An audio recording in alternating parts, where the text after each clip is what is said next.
Yeah, my name is Vic McEwan. I'm the Artistic Director of the CAD Factory, and we're a regionally based arts organisation who work often with community, but more importantly, or just as importantly, with different sectors such as health, education, business, where most of our practice is based regionally in regional New South Wales, but we have a program that reaches out internationally. We're currently working on some projects in the UK, as well as throughout Australia really.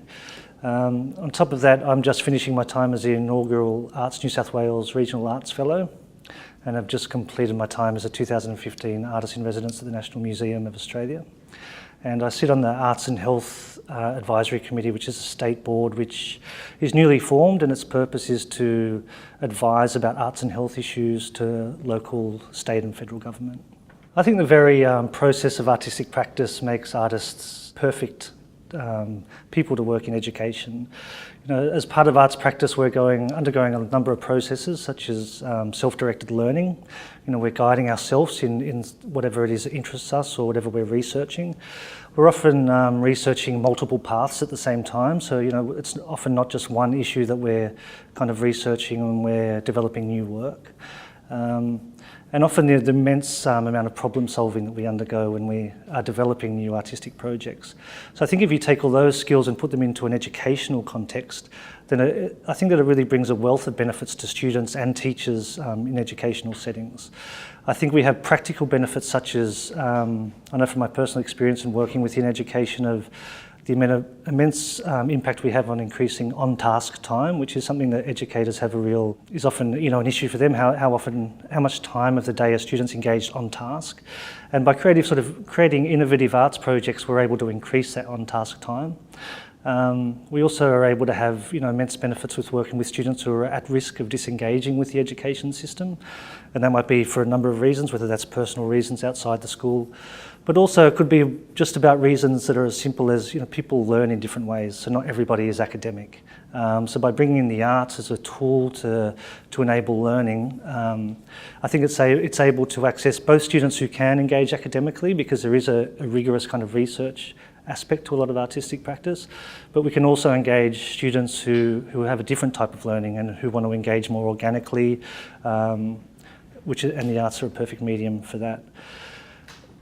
So I think what I've found through the projects that we've created that are partnered with the education sector, and what I'm really focused on in 2016, is the impact that we can have through the arts in non-arts curriculum areas. So we're currently looking at a number of past projects that we've done to see what impact have we had in terms of the geography curriculum, in terms of Indigenous history, in terms of English, in terms of language and mathematics. And I would say that that's where our greatest impact lies. So to me, that's the exciting thing about artists working within education, is that we can have impact globally across the whole curriculum. As soon as the artist sort of steps outside their studio and are working with any sort of community, and if that's in education, it's the same. And I think the most important skill is being able to listen. I think it's that real, being able to listen properly, that kind of really sensitive and deep listening of what people are saying. To understand understanding curriculum priorities are really important, because it's very basic. It's laid out for you. So it's very clear to understand, well, as an artist, what areas do I have to address here? And I think, once you understand that you're not just stepping into something that's awash with just a million possibilities. You're actually going in there for something very focused, which is to address certain areas, and then you can use your artistic practice to imagine and dream up what exciting ways that could be, and how you could engage the students in a really interesting way. But also engaging teachers, I think, is super important to this project, because I've done tons of projects within schools, and I've worked with students who are engaged and disengaged, but I've also worked with teachers who are engaged and disengaged. Not all teachers are in the profession for a love of education. Lots of them are, but some of them aren't. So it's always interesting to me when we walk into a school and we sort of identify this teacher isn't engaged in education. What can we do to try to switch them on to what we're doing, or how can we leave that teacher with something of what we do that will hopefully enable something to continue with the teacher as well in the future. I think that what artists can bring to communities also involves allowing members of that community, and also the artists themselves, to understand about their self-worth. So it's about how can we use artistic projects to actually understand our place in the world, our place in that community, and our community's place in that world. So in terms of our work, whenever we work with whatever community is, be it an Indigenous community, be it a school group, a health group, local groups or farmers, what we find, especially in these kind of regions, is that there's always kind of underlying issues that are going on. There's always major issues that are going on. How do you live in an agricultural region when we're undergoing a changing climate, for example? And what I think our projects allow us to do is, some of these issues are so complex that people don't know how to address them. I think that's why there's always such argument about something as controversial as climate change, because people just hear it and it brings up all this emotion in people, and as humans we don't know how to just actually deal with that in a grown-up manner. But what I find our artistic projects can do is they enable people to have an emotional exploration of an issue. And so I think that people aren't able to get to a practical and rational understanding and process to solve an issue until they have explored it emotionally. So I think that the artistic projects that we do with communities are the first step in sort of addressing some of these really bigger issues. I've never suggested an arts project will solve any of these issues, but I think what it allows is emotional navigation, and I think there aren't many other avenues in this world to actually allow people to come together, or individually, and emotionally navigate something. I think once an artist steps into a community, there's a massive amount of responsibility that exists. I've seen some terrible examples and some wonderful examples of artists working with communities. So I think, when you are working with a community, you're working with people, and a community isn't a singular thing. There's thousands of different viewpoints within a community. So it's a very complex thing to understand how can I actually step into a community, no matter what that community is, and try to represent its voice, because there's going to be a diversity of voices amongst it. And I find that there is a kind of underlying realm of ethics involved when you're working with community members aiming towards an artistic outcome. So I've been, with my own practice, I've found that, some artistic projects that work with community have a very real brief of, I'm just here to facilitate, I'm a facilitator. And so I'm going to create this project, or I'm going to send people on the way to creating this project that's giving them some sort of voice. And then there's another area of sort of community-based projects, and I think this is where I'm sitting and where the CAD Factory is sitting now, which is about that when we're there working with communities, I'm not placing the CAD Factory as separate anymore. So what I'm saying is, we are actually here, so we've been invited by you to be here, so we're not just forcing our way in, we're not colonising this town or this community with contemporary art. We're here because a suggestion has been made and an agreement has been made to be here. And that's very important, that agreement was there in the first place. But now my opinion on that is, for ourselves and where we are with our practice, is that when we are working with a community, that we are there with them.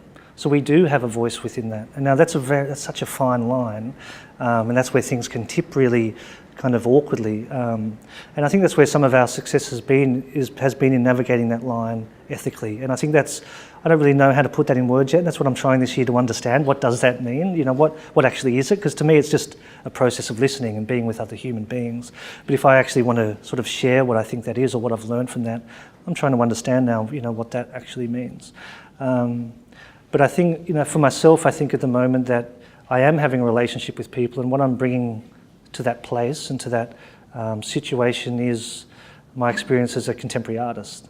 So, I have a responsibility then to say, well, my input in this is about raising the level of this contemporary art, about me bringing my experience, you bringing yours, and us making something together.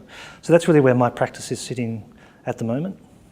There's so many different communities within our world. There's people spend so much time at work. There's our business communities that, I think it's a really interesting area to work with business, because our motivation isn't just about the profit making of that business. Our motivation is about the people that were within that business, and how can we actually make that business actually address some real kind of issues for the people that work there or for the community.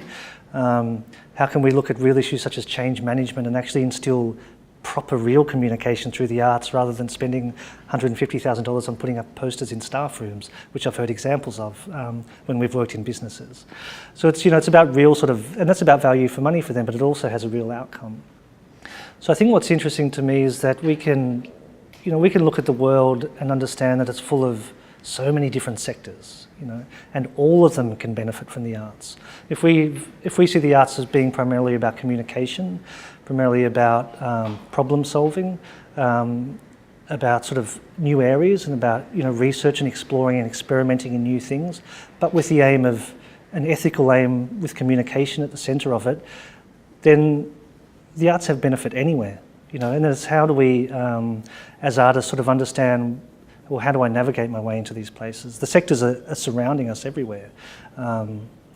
But as an artist, what are the sectors that interest me? And then how do I make my sort of entry into those places? Luckily, lots of different sectors are all governed by documents that are their Bibles and what they have to sort of address. So as an artist, I find that it's really easy to kind of look at these things and to say, to approach a company or to approach a different sector, environmental sector, education, health, and say, I've read your documents and I understand your concerns, which is another important thing.